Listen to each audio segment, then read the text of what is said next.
Okay, ಮೊದಲನೇದಾಗಿ ಬೆಳಗ್ಗೆ ನಾನೆಲ್ಲೂ media 6 ತಿಂಗಳಿಂದ ಮೀಡಿಯಾ ಮಾತಾಡ್ತಾ ಇಲ್ಲ, ಯಾರಿಗೂ ಮಾತಾಡ್ತಾ ಇಲ್ಲ, ಇವಾಗೂ ಮಾತಾಡೋದಿಲ್ಲ. ಇವತ್ತು ಜೂನ್ 11ನೇ ತಾರೀಕು ನನ್ನ ಹುಟ್ಟಿದಬ್ಬ.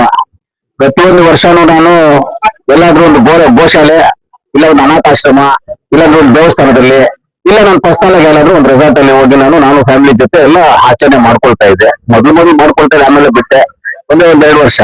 ಇದು ಜನಗಳದ್ದು ಒತ್ತಡ ಇರೋದ್ರಿಂದ ಏನಾಗುತ್ತೆ ಅಂದ್ರೆ, 1 ವರ್ಷ ಫ್ಯಾಮಿಲಿ ಜೊತೆ, 1 ವರ್ಷ ನಮ್ಮ ಕಾನ್ಸ್ಟಿಟ್ಯೂನ್ಸಿ, ನಮ್ಮ ಕಾನ್ಸ್ಟಿಟ್ಯೂನ್ಸಿ ಅಂದ್ರೆ 2 ನನಗೆ, ಮುಳಬಾಗ್ಲು, ಕೋಲಾರ 2 ಕಾನ್ಸ್ಟಿಟ್ಯೂನ್ಸಿ. ಯಾಕಂದ್ರೆ 2 ಜಾಗದಲ್ಲಿ MLA ಆಗಿರೋದು ನಾನು. ಮುಳಬಾಗ್ಲಿಗೆ MLA ಆಗಿದ್ದೆ, ಈಗ ಕೋಲಾರಲ್ಲಿ MLA ಆಗಿದ್ದೀನಿ. ಈಗ 2 ಜನರು ನನಗೆ ಇದಿರೋದ್ರಿಂದ ಈ ಸಲ ಬೆಳಿಗ್ಗೆ ರಾತ್ರಿ, ನಿನ್ನೆ ಸಾಯಂಕಾಲ 6 ಗಂಟೆಯಿಂದ ಇವಾಗವರೆಗೂ ಬರ್ತೀರಿ ಆಚರಣೆ ಮಾಡಿ. ನಿನ್ನೆ ಸಾಯಂಕಾಲ, ನಿನ್ನೆ 10 ತಾರೀಕು, ನಿನ್ನೆಯಿಂದ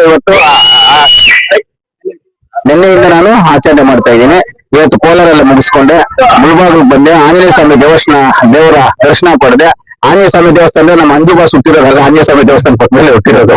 ಅದಕ್ಕೆ ಆಂಜನೇಯ ಸ್ವಾಮಿ ದೇವಸ್ಥಾನಕ್ಕೆ ಹೋಗಿ ಮುಳಬಾಗಿಲು ತಾಲೂಕು ಜನಕ್ಕೆ, ಕೋಲಾರ ಜನಕ್ಕೆ, ಕೋಲಾರ ಜಿಲ್ಲೆಯ ಜನಕ್ಕೆ, ನಮ್ಮ ಲೀಡರ್ಸ್ ಎಲ್ಲರಿಗೂ, ಮುಖ್ಯವಾಗಿ ಎಲ್ಲ ನಮ್ಮ ನಾಯಕರು ಎಲ್ಲರಿಗೂ ಒಳ್ಳೇದಾಗ್ಲಿ ಅಂತ ದೇವರಲ್ಲಿ ಪ್ರಾರ್ಥನೆ ಮಾಡಿದ್ದೀನಿ. ನನಗೂ ಇನ್ಕ್ಲೂಡ್ ಸೇರ್ಕೊಂಡು ಪ್ರಾರ್ಥನೆ ಮಾಡ್ಕೊಂಡು ಬಂದಿದ್ದೀನಿ.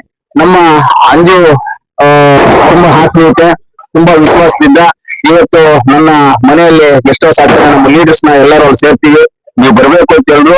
ಅದಕ್ಕೆ ನಾನು ಮುಖ್ಯವಾಗಿ ನಮ್ಮ ಅಂಜು ಬಾಸ್ಗೆ ನಾನು ಧನ್ಯವಾದಗಳನ್ನು ತಿಳಿಸ್ತೀನಿ. ಅವ್ರಿಗೂ ದೇವ್ರು ಒಳ್ಳೇದು ಮಾಡ್ಲಿ, ಆಯುಷ್ ಆರೋಗ್ಯ ಐಶ್ವರ್ಯ ದೇವ್ರು ಎಲ್ಲಾ ಶಕ್ತಿಯು ಕೊಟ್ಟಿದ್ದಾರೆ. ಇನ್ನು ಮುಂದಕ್ಕೆ ಅವ್ರು ಏನ್ ಶಕ್ತಿ ಬೇಕು ತುಂಬೋದಕ್ಕೆ ನಾವು ಬ್ಲಾಕ್ ಕಾಂಗ್ರೆಸ್ ಅಧ್ಯಕ್ಷರಾದಂತ ಅಮಾನಣ್ಣ ಅವರು, ಇನ್ನೂ ಬ್ಲಾಕ್ ಕಾಂಗ್ರೆಸ್ ಅಧ್ಯಕ್ಷರಾದಂತ ನಮಗೆ ಆದಿನಾರಾಯಣನ್ ಅವರು, ಆಮೇಲೆ ನಮ್ಮ ಲೀಡರ್ಸ್ ಎಲ್ಲರೂ ಇದ್ದಾರೆ. ಇಲ್ಲಿ ಈ ಭಾಗದ ಲೀಡರ್ಸ್ ಎಲ್ಲರೂ, ಈ ಭಾಗದ ನಮ್ಮ ಮಲ್ಲಿಕಾರ್ಜುನ ರೆಡ್ಡಿ ಇದ್ದಾರೆ, ಸುಬ್ಬಣ್ಣ ಇದ್ದಾರೆ, ನಮ್ಮ ರೆಡ್ಡಿ ಇದ್ದಾರೆ, ಎಲ್ಲರೂ ನಮ್ಮ ಲೀಡರ್ಸ್ ಇದ್ದಾರೆ. ಎಲ್ಲರಿಗೂ ನಾನು ಧನ್ಯವಾದಗಳನ್ನು ತಿಳಿಸ್ತೀನಿ. ನಮ್ಮ ನಗರಸಭೆ ಸದಸ್ಯ ನಮ್ಮ ಜಬೀವುಲ್ಲಾ ಇದ್ದಾರೆ, ಎಲ್ಲರೂ ಇದ್ದಾರೆ. ಏನಂದ್ರೆ ಇದೆಲ್ಲ ಒಂದು ವಿಶ್ವಾಸ, ಇದೆಲ್ಲ ಒಂದು ಪ್ರೀತಿ, ಇದೆಲ್ಲ ನಮ್ಮೆಲ್ಲರ ಮೇಲೆ ಏನಂತಂದ್ರೆ, ನನ್ನ ಮೇಲೆ ಕರೆದಾಗ ನಾನು 3 ಗಂಟೆಗೆ ಬರ್ತೀನಿ ಅಂತ ಹೇಳಿದ್ದೆ. ಲೇಟ್ ಆಯ್ತು, ಆಂಜನೇಯ ಸ್ವಾಮಿ ದೇವಸ್ಥಾನಕ್ಕೆ ಹೋಗಿದ್ದೆ, ಅಲ್ಲೆಲ್ಲ ಲೇಟ್ ಹಾಕೊಂಡು ಬಂತು. ಅವರು ಲೇಟ್ ಆಗಿ ಬಂದಿದ್ದೀನಿ. ಆದ್ರೂ ಅಂದ್ರೆ ಜನ ಕೇಳೋದು ಏನ್ ಕೇಳ್ತಾ ಇದಾರೆ ನನ್ನನ್ನು ಕೇಳೋದು ಅಷ್ಟೇ. ಇವಾಗ ಇಲ್ಲಿ ನಮ್ಮ ಅಂಜು ಬಾಸ್ ಕೇಳೋದು ಅಷ್ಟೇ. ಆಮೇಲೆ ನಮ್ಮ ರಮೇಶ್ ಅಣ್ಣ ನಮ್ಮನ್ನೆಲ್ಲ ಏನ್ ಕೇಳ್ತಾರೆ ಅಂದ್ರೆ, ಜನ ನೀವು ಅಷ್ಟೇ, ಇವರು ಅಷ್ಟೇ, ಎಲ್ಲರೂ ಏನ್ ಕೇಳ್ತಾರೆ ಅಂದ್ರೆ ಪ್ರೀತಿ ಕೇಳ್ತೀರ. ನಮ್ಮ ಹತ್ರ ಪ್ರೀತಿಯಿಂದ ಮಾತಾಡಿ, ಪ್ರೀತಿಯಿಂದ ಗೌರವದಿಂದ ಮಾತಾಡಿ, ಅವ್ರ ಜೊತೆ ಕುತ್ಕೊಂಡು ಕಾಫಿ ಕುಡಿದ್ರೆ ಜನ ಕೇಳೋದು. ಯಾರು ನಮ್ಮನ್ನೇನು ಆಸ್ತಿ ಕೇಳಲ್ಲ, ಅಂತಸ್ತಿ ಕೇಳಲ್ಲ, ಏನು ಕೇಳಲ್ಲ ಯಾರು ನಮ್ಮನ್ನ. ನೀನ್ ಆಸ್ತಿ ಬರ್ಕೊಡು, ಮನೆ ಬರ್ಕೊಡು, ನಿನ್ ಜಮೀನ್ ಬರ್ಕೊಡು ಅಂತ ಯಾರು ಕೇಳೋದಿಲ್ಲ. ಪ್ರೀತಿ ಕೇಳ್ತಾರೆ. ಪ್ರೀತಿ ಕೊಡದೇ ಇರುವಂತವ್ರು ಮೂರ್ಖರಾಗ್ತಾರೆ. ಅದರಿಂದ ಜನ ಆಸೆ ಪಟ್ಟಾಗ ಪ್ರೀತಿ ಕೊಡುವಂತ ನಮ್ಮ ಜವಾಬ್ದಾರಿ.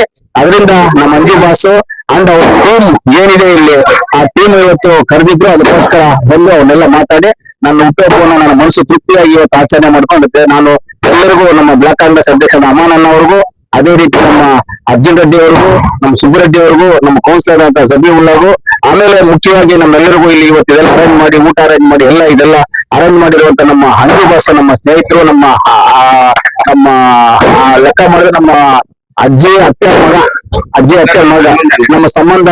ಅದರಿಂದ ಅವ್ರಿಗೂ ನಾನು ಧನ್ಯವಾದಗಳನ್ನು ತಿಳಿಸಿ ನಾನು ಮಾತಾಡ್ಲಿಕ್ಕೆ ಅವಕಾಶ ಮಾಡಿಸ್ಕೊಟ್ಟಿದ್ದೆ ಈ ಜಾಗದಲ್ಲಿ ನಮ್ಮ ಅಂಜು ಬಾಸ್ ಇನ್ನೂ ಒಂದ್ಸಲ ಧನ್ಯವಾದ ತಿಳಿಸಿ ನಾನು ಮಾತನ್ನ ಮುಗಿಸ್ತೀನಿ.